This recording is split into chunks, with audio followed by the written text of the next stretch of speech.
people raving about our island-wide free Wi-Fi, like Lance from Connery Village. Yo, the cable, how are you so good? Free Wi-Fi all over the place. I love it. Keep it coming. We will, and there's even more on the way for you and for everyone else, because giving you more where it matters is what we are all about.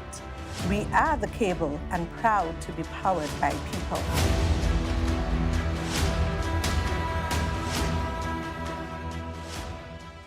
Right. And we're back. We are back. This voice has been absent for 2 weeks. Yeah, I just was not feeling up to my best self, but I'm back.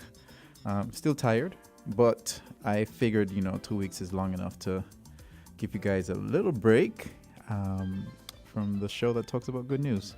So the best piece of news of the day is that we're back. And there are lots of things that happened over the past 2 weeks, and we're not going to cover all of them. Typically, I would talk about top stories, but today, because we would have had track and field world championships over the past 2 weeks or 10-ish days, I really said that we should just have a free-flowing conversation about track and field, world athletics, and all the good things that would have happened. I'm already suffering from track withdrawal, to be very honest. But before we do that, I'm here with my co-host, Trevor Jamster Woodley. Jamster. He said just Jamster. So before we get into that, I just gonna big up Nikira Nichols for her, amazing performance yesterday. Facebook was, like we would like to say, ton up. I did read a lot of posts about people getting banned or from posting and commenting because of catching feelings and other islands trying to badmouth us and whatever. Shout out to Kimon. Kimon was a key player in the whole supporting party, and she definitely let them have it. And her post-show post was very shady in a good way.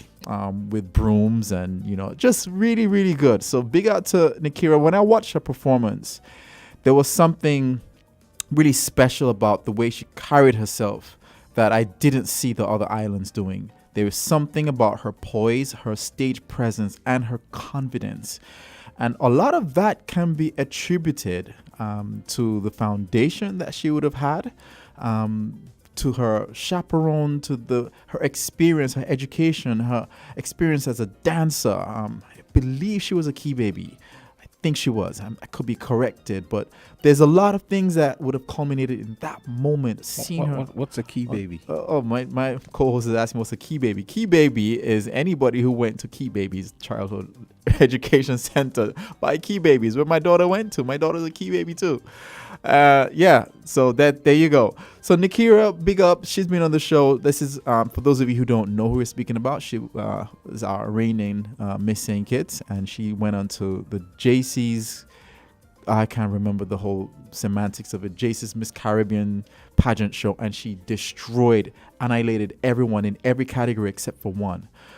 So big kudos to Nikira, my former neighbor, and she's been on this show, and that was a good experience. All right, so that's that, and I know it's silly season, and we just have what 7 more days before silly season is over. I just want you guys to please behave, be kind, be normal. The feverish pitch that's going to be coming, I think is going to be like nothing we've ever seen before. But I just want you guys to, take it easy. We're human beings at the end of the day. We're Kittitians, and we have to be there for each other at the end of the day, regardless of our party affiliations. So that being said, there is a buzz in the atmosphere. The country just feels another level of being alive. And you're just hearing people just talking, asking questions, and it's actually pretty cool, to be honest. Like the buzz, the sense of life. I like that. I like the fact that people are are alive. People are fighting for something that they believe in, and all of that. But just be kind. Okay. Speaking about being kind, I read the story about a village that tackled speeding by planting thousands of flowers because drivers slow down as it pass by. Imagine if this could work here. You see, wildflower meadows are beautiful, so beautiful, in fact, that a village in Britain has found that they act as natural speed traps from motorists slowing down to look at them. Now, this village in Gloucestershire has had a problem with fast moving through traffic between nearby towns, and almost all drivers moving through areas they frequent will break posted speed limits. Neither a 30-mile-per-hour limit nor warning signs made any difference. And so officials planted flowers, and that made a big difference. So, yeah, evidence shows that if you introduce things like wildflowers, drivers will slow down because they feel like they're coming into somewhere that's looked after. A crowdfunding campaign that has raised almost £8,000 for traffic calming measures will be used to fund a 3-year care program for the wildflowers. Pretty nice. That made me smile. All right, next one. A 22-year-old man found an abandoned baby in a trash can in Haiti and decided to become its father. Now, taking a leap of faith, a young Haitian man is trying to adopt a baby he found in a trash can despite it cutting into his university studies. Wow. Long since legally declared the boy's guardian, a 27-year-old Jimmy Amisel is merely waiting to raise money for the adoption procedure and taking significant time away from his university studies to do it. The story goes back in December 2017, where this 22-year-old came to visit his mom during his study break from Texas State University, where he studied communication and electronic media. And he said he woke up that day totally unaware that his life was going to change forever. And since he was a teenager, Jimmy has helped out the orphanage next to his home. And on his trip, he brought back presents for the children. And he was on the way to the orphanage when he came across a group of people huddled around a trash can. And he made it to the front of the commotion. And to his disbelief, was a 4-month-old baby inside. And the people were crowding the bin. And he heard them arguing about what to do with this baby. And he says, nobody wanted to help. And so he scooped up the baby and took it home to his mom. And they washed and clothed, fed the baby. And, the police launched an investigation to find the boy's parents. And that didn't happen. And so he basically asked if he could become a legal guardian of the baby. And it's still a process that's taking place. And this child is now 5 years old since then. So a GoFundMe has been set up for the adoption process. And there's a link on the Good News Network page. So I think that's...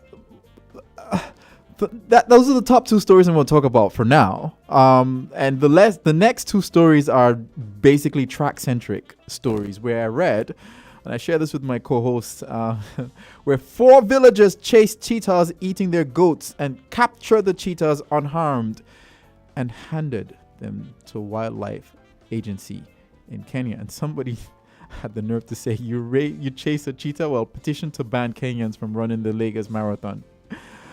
And the other one, this was a bit of a heartwarming post where I read that Toby Amushan, who just broke the world record in the 110 hurdles, had a picture up with Kendra, oh my goodness, is it the former world record holder from the US from the 110 hurdles, Kendra Harrison.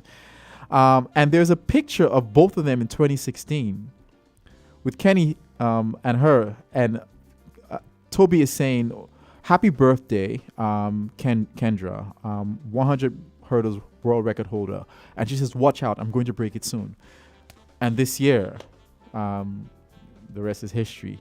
And the last one we'll talk about is where I saw this same person, Toby Amushan, saying, my mom would tell my dad I was going to church while I sneaked to practice. And when he found out, he burnt all my training gear. And told my mom that's the last time he wanted to see me in a stadium. And now she's a world record holder, $100,000 richer, and a world champion, plus the $70,000 that you win for coming first in the world championships. So, yeah, track and field is one of the most unforgiving sports, the most democratic sports. But when you reach that pinnacle, when you win that race, there's no better feeling. And so we're going to take a sweet short break. We're going to hear from our sponsors. And when we come back, we're just going to talk track. Talking track. All right? All right.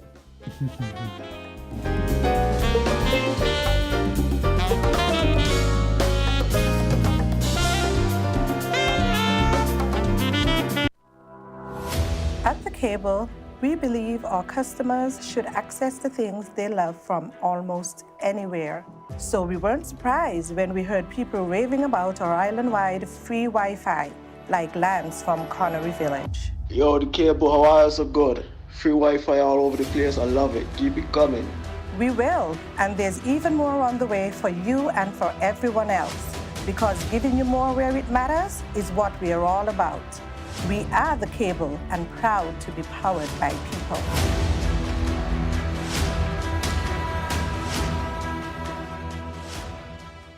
All right, we're back. So, Trevor, can you hear me? Can we see you? I can hear you. Awesome. I hope everybody can hear you and see you.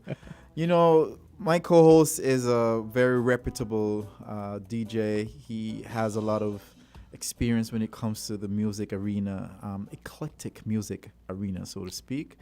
And I wasn't really aware that he was a bit of a track nut until this year. And so, to be honest, it really enhanced the viewing experience to be able to talk trash or share ideas or exclaim and like, did you see that? And, you know, we're just going back and forth and having track banter. And I'm like, why don't we just bring this on the radio, man? We could actually do this thing. True. And give you guys a good treat. So I'm a former athlete myself. Those of you who don't know, you used to run? I don't remember. Wait, but first of all, he just said he was a former athlete. I didn't know that. What events were you running? I used to run 800, 1500, 10K. What? Yeah, I think I did one half marathon, but I thought, no, that's not for me. No, man. There's a I reason. had the talent for the half marathon, but I just think that's too long. A 10K is good. There's a reason 10K why is- it's called a yeah. finish line. You're supposed to finish at it, not Yeah. keep running past it. Yeah, exactly. That was the thing. That was the thing. I don't think track running was not because that was exactly my problem. Running back the same place over and over was. Yeah. So I always did better at 10Ks, like road races and so. I think I did better at those. Yeah, no, that wasn't me. I was a sprinter, quarter miler, and now my daughter is gonna be taken after me. She's gonna be a quarter miler and half miler because she doesn't get tired. She's a bit too clumsy to do sprints. But yeah, former national athlete, national record holder in the 4x4. I'm still on that team. And also, Really? yeah, and still What's the national record for the 309.63. Either 309 or 307. I think it's 307. Okay. Either 307 or 309.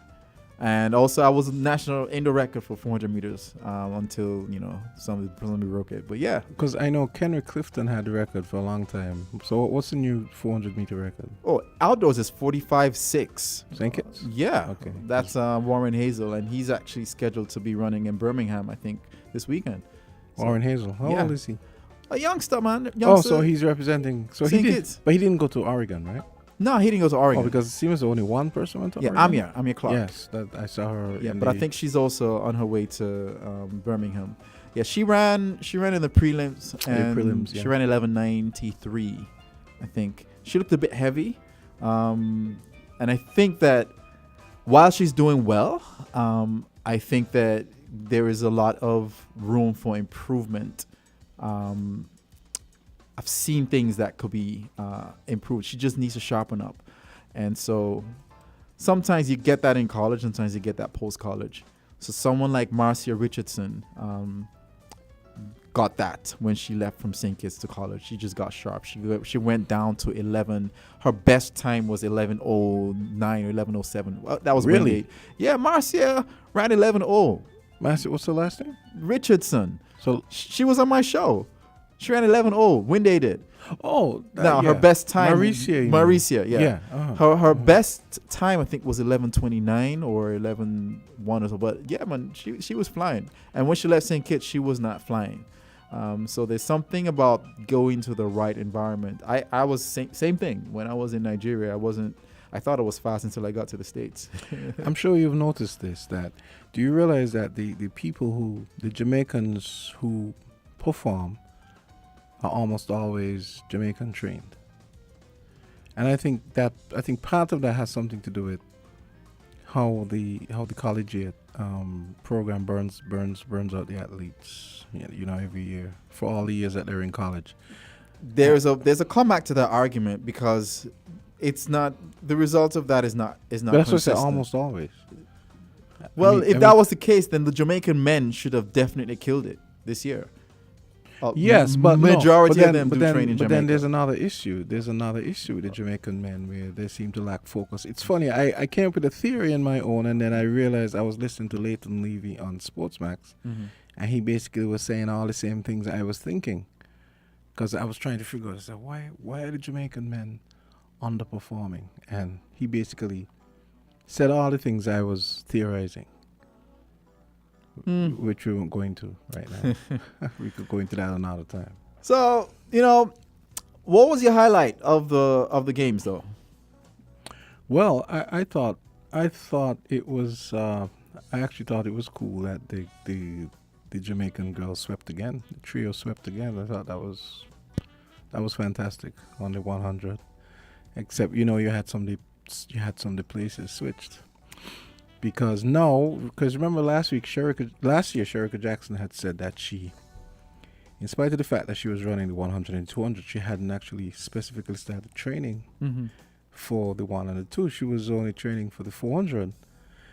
But now here you saw where when she started that training, presumably post Olympics last year, leading up to this point.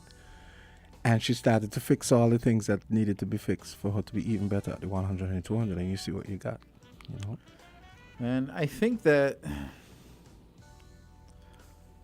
last year was a revealing year because you had two athletes who were making the headlines from switching from 400 down to 100. And it's of no coincidence that both of them on the subsequent year, their second year, the sophomore year running the 100, have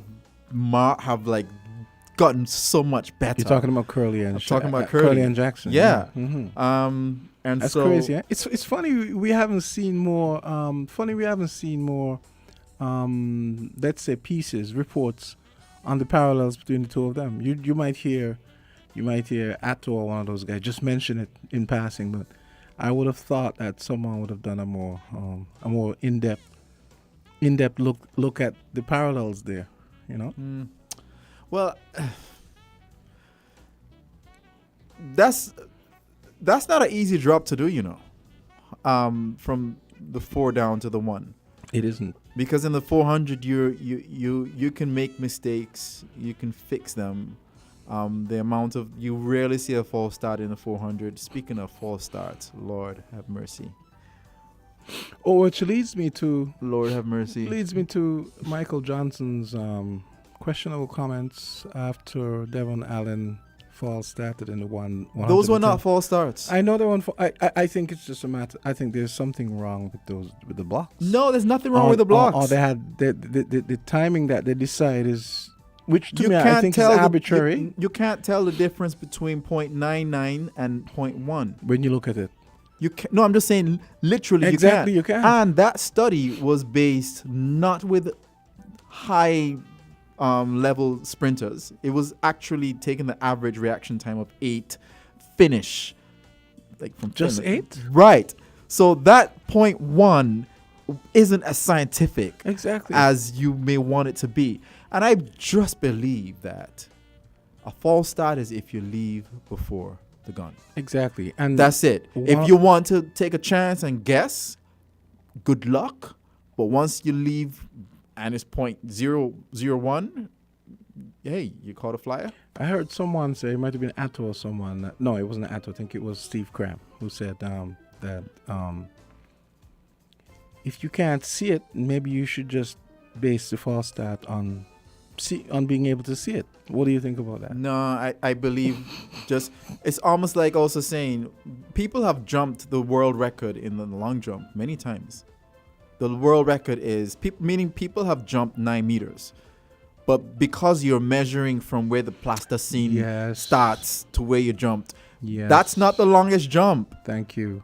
Long jump Thank you. should be Which how leads me- far can you Yes. jump from point A to point B. That's it.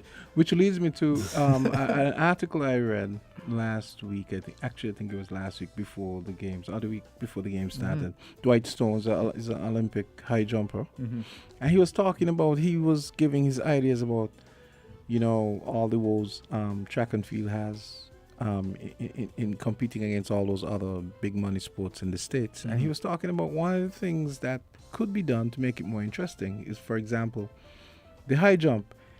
He said he thinks that 2 marks should be given, the bar mark and your clearance mark Yeah. and all those things, and those things should be scored and all of that. And I said, that's actually a pretty good idea. He even talked about the long jump. He said, we have all this technology. Why can't there be, there must be somewhere you can put, for example, sensors in the run up, and you measure from where the person jumps, as long as it's behind the board. You measure it and you include it. Well, the issue behind that is that it does not make track a democratic sport anymore. It makes it a sport where you have to have all that money to have all those sensors and stuff, and so you can't just have a track meet on a school level. So That's a good point. So I'm just saying That's a good point, because some of the tech we're talking about now, like some of the tech that we saw, I mean, it's just being rolled out. So yeah, that's a good point. So I'm not for it. I'm just for it to enhance, like literally show me. And they did it with the pole vault. You could see the actual clearance. Yes. The amount of centimeters above the Yes. bar. So just for kicks, literally say, you know what? Yeah, we just for kicks, we just literally showing you that that jump was actually 9 meters. Like, see, he has a potential jump maybe. I mean, I saw Mondo jump. I saw Mondo do a jump, and I swear, he had to be like a foot above the bar. I was like, wow. But you know what happened to him though? He the world record was, I think, 6:16 or 6. Yeah, he 6:16. He jumped 6:20, I think. Wait, hold up. Yeah. It was 6:16. Mm-hmm. You get $100,000 each time you break the world record. Yeah. So he could have moved it up to 6:17. But Seb Cole said, nah, you got to go 6:21 because you went 6:20 indoors. That's why he had to jump 6:21. And he broke the world record. Yeah. But he's robbed us of getting those increments, which we don't really care for. You can't tell the difference between 6:20 and 6:19. But for him, that's why he did that. And he's going to keep breaking it in increments, because I think it was Bubka, Sergei Bubka, was doing the same thing until he hit it at, 6:16. So yeah. But, well, before I go on to that, a related point, I don't know if you take note of the increases in payouts for athletes, and there was an increase? I thought 70 was standard. No, I think it was increased. Maybe from 60 to 70? That's not an increase. That's not much. I don't remember what the increase was, but you notice that they now they've started prorating world championship points. So that you have a whole country that won, which was nice. I like to see people didn't like the medals, by the way. I love them. You know what I think it is? What I realized, because I know when I saw it first, I was like, what kind of half a medal thing is that? But then I realized that's the back of the medal. Yeah. And when you put it on, sometimes... Yeah, it's really representing a tree bar. It's a tree, like a cross-section of a tree. Yeah, so I loved it. Some kind of Oregon tree or something. I thought it was cool. Shelly and Fraser was like, I remember this. No. She's such a joker. But she's so... speaking of Shelly... She's so charismatic. Oh, you saw the CTS Mag no, I didn't see it. Oh, she has one? Yes, it was amazing. That. And I thought it was funny. She is so engaging and charismatic and funny, and like I remember I was sitting there thinking, I said, damn. I mean, at some point, maybe when she retires NBC or whoever should look at giving her a job the way they gave Atto and Sanya a job. I mean, those are two Caribbean people representing for us big time. Hey, that gonna be hard. You didn't see RG3, Robert Griffin III, throwing shade at Atto? What did he say? He literally said that on the same Sitius interview with when he was interviewing Bracy and Trayvon. Yeah. He basically said something about, him being better than Atto or whatever, but he had tried to get into the booth to do for NBC, but it didn't work. But he's a way better commentator than Atto? Yeah. Who's it? Which one?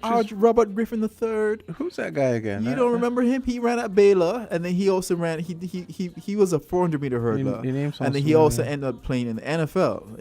He was okay. He was good, and then he wasn't so good anymore. But now, he was a commentator at Nationals, NCAA's, and the effortless way he never forced it. He used slang, like black slang. You understand? Mm-hmm. And then he had a feature where he literally was hurdling, showing you how to hurdle and whatnot. So people like him we want. Atto is good, but I believe Atto sometimes gets into the minutia. How do I put it? You're familiar with the old media and the new media? Yeah. With Draymond Green? I don't even following Draymond's podcast where he says, I'm the new media. Atto is still, in my opinion, with the old media. People like RG3 are with the new media. And that's just like using slang, like saying, there was a thing he says, she's so tight, like the edges on her hair. I mean, that's what I'm saying. Like, he literally, like, he yeah. There's the obvious problem of, some of the old white people they hear he's saying, referring to a woman as tight, they're going to be, they get all up in, I mean, I get what you're saying, but. So anyway, let's listen. My highlight of Worlds was,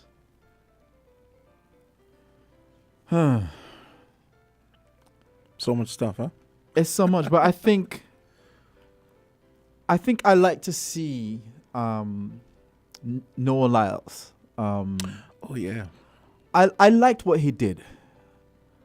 I really, really appreciate what he did. And he's taking risks that some other athletes aren't doing. He's talking his trash, and he's backing it up.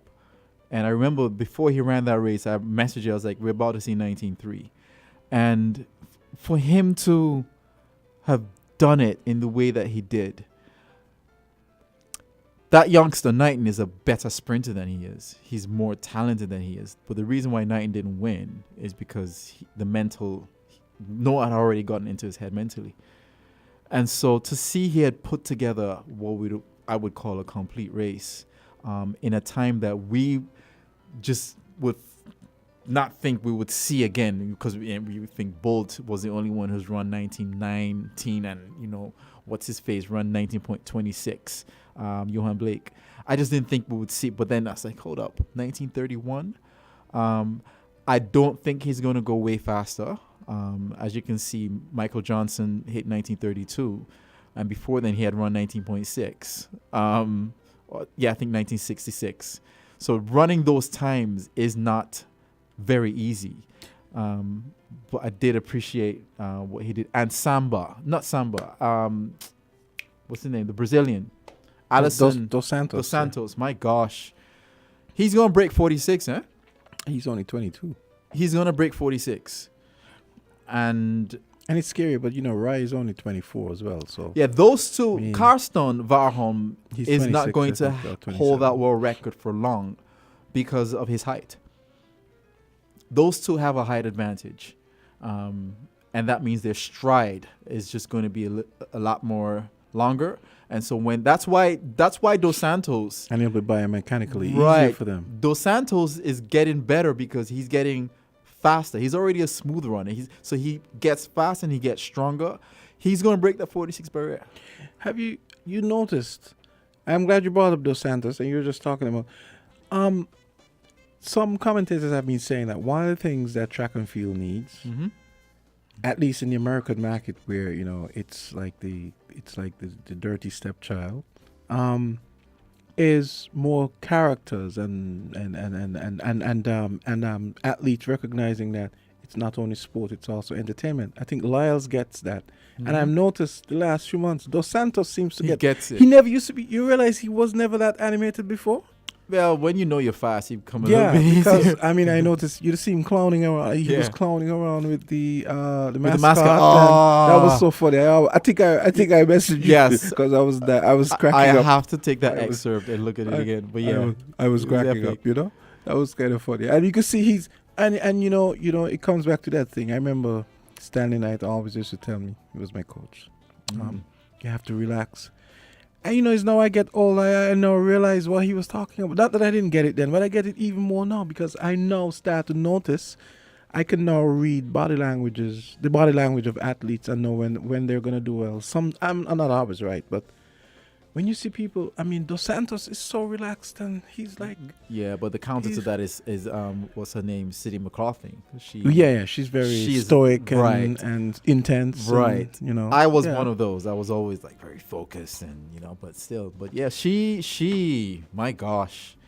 I thought she was going to hit 49, which she will actually next year. World Championships are next year, Yes. Imagine 3. that, huh? We have 4 years of intense track and field. Last year was the Olympics. This year, World Championships. Next year, World Championships. And then the next year, will be the next level with the Olympics. And then I think we're having a World Relays that year too, right? Oh my gosh. Yeah, it's crazy. So, who didn't make it this year? Like Sha'Carri. Speaking of who didn't make it, let's talk about the new rule that's going to be coming into play at. May not understand it. The Paris 24 repechage. What? No, it's not in Paris. Oh, in 24. Okay, the Olympics. 2024. Yeah. Okay, yeah. So, talk to me about it. Okay, now repechage is a French word. It means to fish out. Okay. So it's basically a way to fish out or to contextually it means getting a redo or like that kind of thing. So what happens is now the people follow track, that you'll have the rounds, and then after you run the rounds, the time qualifiers go on to the semifinals. They usually take 3, I think, at the first round, right? Is it 3 or 2? No, 3. I think they take 3. The first round? No, sometimes they have a heat with people who can't run fast. No, that's a preliminary round, which is why this repechage thing is not going to apply to the 100. It starts at the 200. Yeah, it doesn't apply to the 100. Oh. 200 to 1500, that's it. So how does it work? So for example, you have the heats. Yeah. And the time qualifiers go on to the semifinals. And then the people who qualify, the non-automatic qualifiers get to run a repechage round. And then it's still not clear how it's going to work. I imagine they're going to explain it as it gets closer to 2024, but it's not clear to me because one of the things they used was that I heard Cole saying was, they do it in rowing, I think, and cycling, where after the gold and silver medals are determined, then these people get to play against each other. These people who the gold and silver people beat get to play these other people for the bronze medal. So I was a little confused. I understand, we're going to round up all these people, these non-automatic qualifiers, and put them in a repechage round. But I don't understand. I don't understand. I'm confused. So I imagine they'll explain it to us as it gets closer. But, but there's been a lot of pushback because some people are saying, well, these people are going to have an extra round on their legs. What do you think about that? I don't understand it, so I can't really give much of... Because if you run the heat, you make it to the semis, and then I run and I didn't get in, but then I get in because maybe my time is better than some other people. I get in, but then I'm gonna have a repechage round where you waiting to go run the semis, but I'm gonna have to run this repechage round, which decides whether I go to the semis. So why am I running an extra race? I don't understand it. If I didn't make it the first time and I have another chance to do it, I'm not complaining. Okay. I'm happy. Fair enough. You see, that's for the people who are not who do not probably stand a chance of winning a medal. Those people will be happy to run and run again. I agree. And run again. Because an argument I heard was that some of these. I actually heard this argument this morning. Mm-hmm. The argument was that, well, think about it. Some of these people, they travel 1,600 miles, 3,000 miles, 4,000, 5,000 miles, and they come in and they bomb out in the first round. So from that aspect, I could understand, I guess. Yeah. No, I wonder now. Here's some nuance to it now. You see what happened with the Kenyan sprinter? Oh, where he got the 2 hours before. Now, suppose he had missed the round. Would the rules allow for example, for him to run? Let's say he came after the heats happened. Mm-hmm.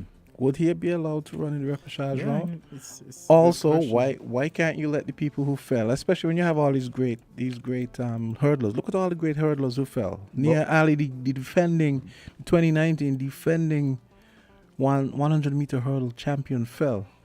Lele fell, and who else fell again? One of them fell and got to run it over by herself and still fell.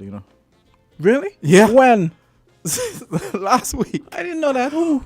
I can't remember. One of the athletes was somebody from Ireland or something. There was impeded by one of the Americans falling, and so they basically if she wasn't impeded, she would have made it. Okay, fine.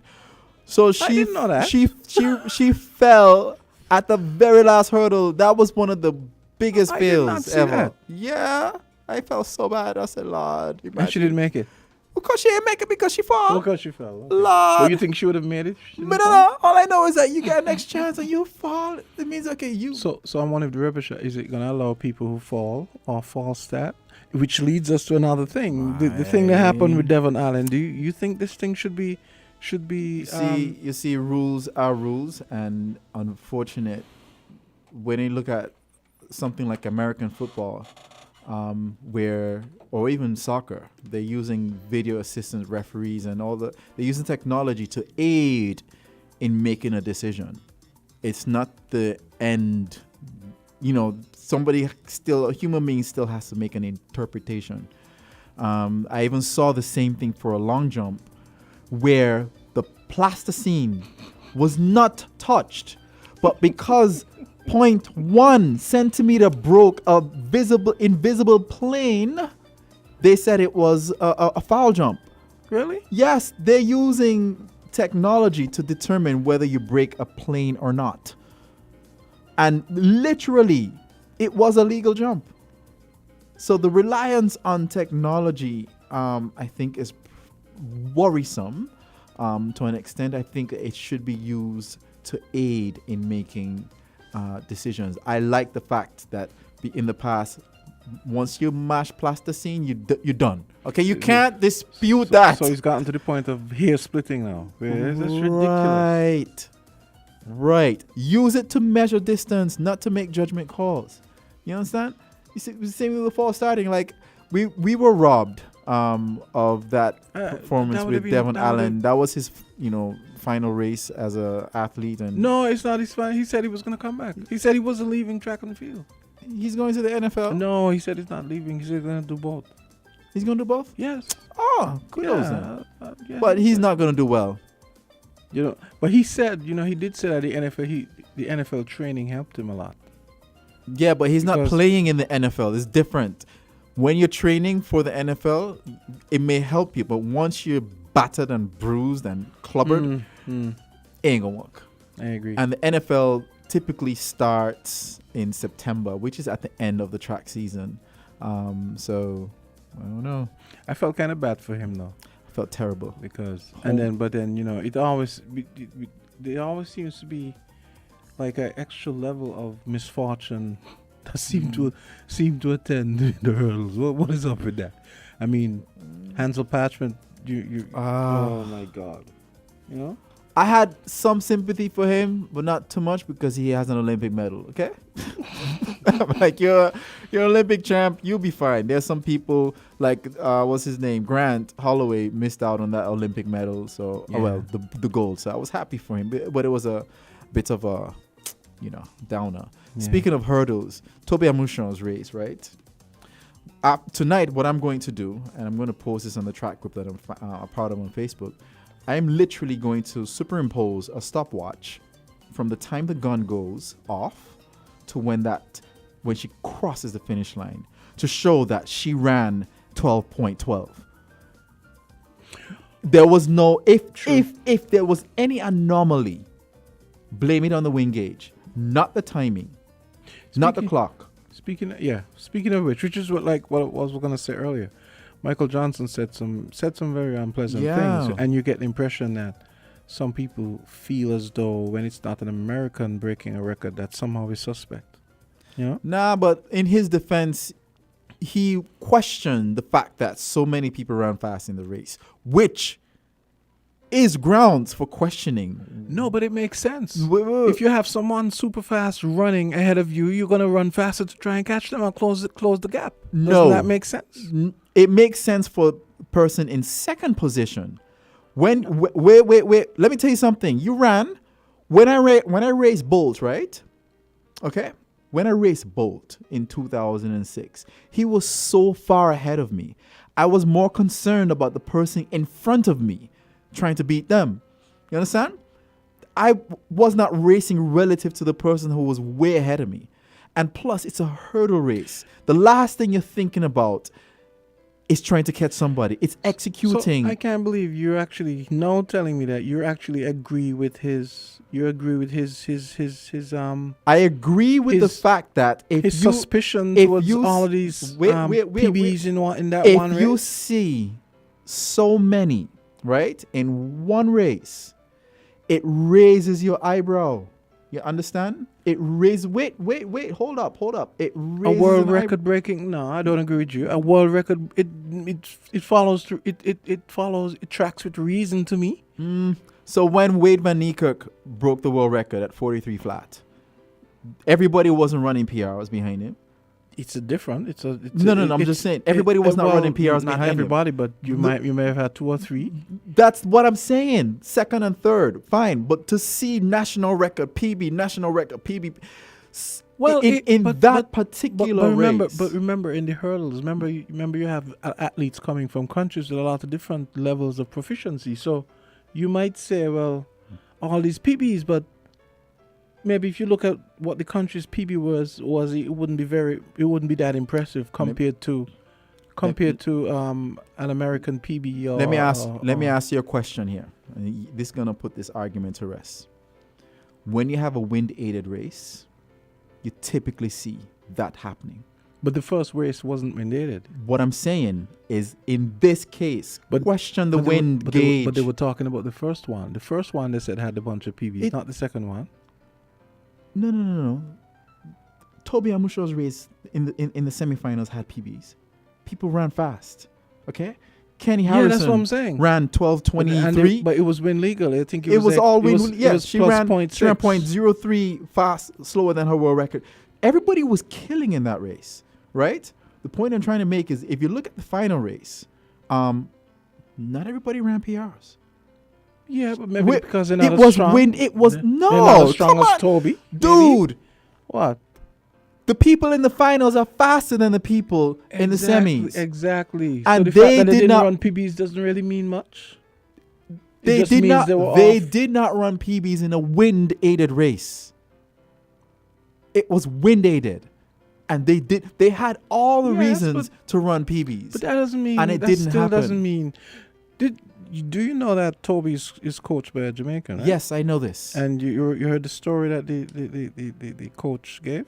No, I didn't hear the story. What did he say? When she's been training, and she said when she's hand timing her when she's training,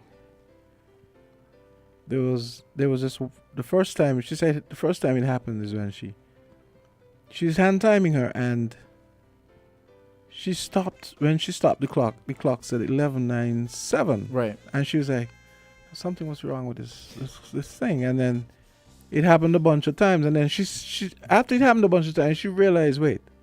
She went and she did the hand time to computer time. There's a formula you use, and it came out to 12. what did she say came on to? 12:17 or something like that. And 12:17. So she said when Toby broke the record, she wasn't really surprised because it was just that one time she thought something was wrong with the stopwatch. Listen, But I'm you know? not surprised.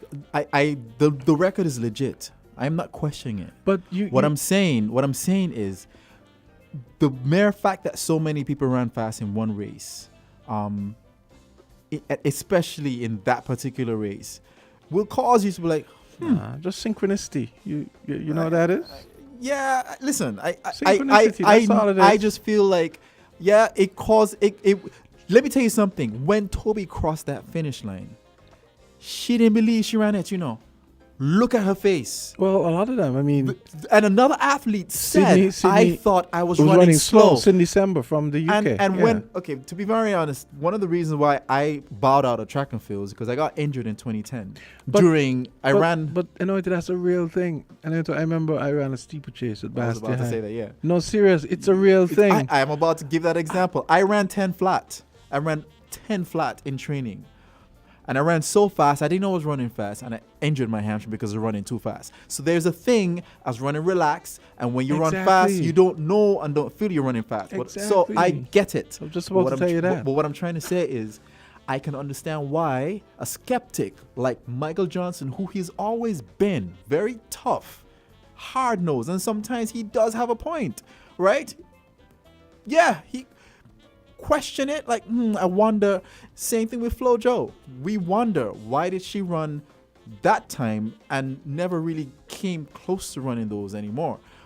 When you look at the video of when FloJo broke the world record, you can see all the flutters of the flags and everything. So don't question the clock, question what happened to the wind gauge. So maybe, and let me tell you something about the wind. I don't think people know this.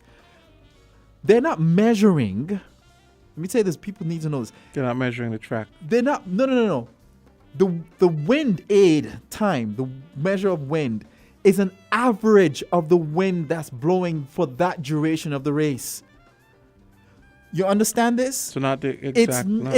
So it's an average. So there can be an anomaly where at the time where you're supposed to be tired in a race, you have one big gust that cancels out the fact that there was no wind at the beginning, and you get the average of 1 meter per second. Averages. It's an average. Nobody, who knows? You can't have. This wind is not constant. So that's what I'm saying. That's a lot more plausible for why she broke the world record, because towards the end of the race, you're supposed to be getting tired. But I don't understand. A Nigerian here is questioning the first Nigerian world championship. I honestly can't. World championship medal. I gotta needle you. Why is everybody going after this race? The better question is why do we have all these problems with the hurdles? And we saw that at USA trials too. What is it about the hurdles? Is there something about the extra 10 meters at the back there? I don't know. Hurdles. Hey, it could be. Why? I don't know what it is, but Ticklish, man. Ticklish event. I mean, clearly. Ticklish. Now, I think my theory on the wind, and that same thing happens with 200. When you have swirling winds and crosswinds, you can literally have that average that comes right as you're 50 meters from the finish line. You got a big gust, and it averages out to 1.6. And you're like, hey, it was legal. But guess what? Something happened to help you at some point. You can have swirling winds in the 400. So some of my best races, I ran a wind aid at 21 flat, and I came back at nationals here and ran the same thing. So wind, that shows you wind doesn't always signify that it's going to give you an advantage, because I've seen that happen. And that's why I was so happy Toby came in the finals and ran a 12.0, which translates back to pretty much what she ran in the prelims, if you do the conversion. Oh, really? Okay. Right. Okay. And I'm just letting people know I did do the superposition. Well, I used my phone and timed it. And I got hand time 12:19, 12:17 or whatever. For the first race. For the first race. Yeah. So, but when I do this whole thingamajig with the superposition of when that gun goes off, with the waveform, you can see Yeah. that. I will superimpose a stopwatch on top of that and show you where it stops with her finishing. I'm going to post that up and just like put this argument to bed. Like, she broke it. You guys can go to bed because she's good at what she's doing. And she saw this coming, even though trust me, when you break the record like that, if you believed it, you react differently. Yeah, It's good to know that she believed it all along. I was until she did it. Until she did it, I'm like, girl, she was waiting. I was wondering. I said, how is it? Jamaica, which was second on the medal and points table at the World Championships. Jamaica has never hosted World Championships, and I saw an article yesterday where Cole said that Jamaica will have to refurbish or build a new stadium before they can get the World Championship. Same thing for Kenya. He said the same thing about Kenya. But Kenya did the World Juniors. Juniors. But what happened? He said that Kenya scored very high for the one that they awarded to Tokyo. Mm-hmm. He said Kenya scored very high, but they gave it to Tokyo because everything was there already. They just had the Olympics. Right.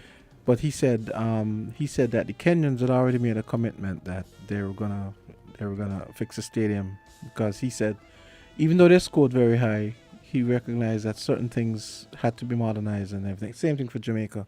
So I really would like to see that happen. And I really would also like to see the government try and put some more money into sports tourism. There's a meet in Grenada, an annual meet in Grenada. Fred Curley ran that this year. Yeah, I know Cole has also been talking. By the way, the people wondering who Cole, Sebastian Cole, he's a former Olympian 800 meter, 1500 meter record holder from the 80s. He has made a commitment to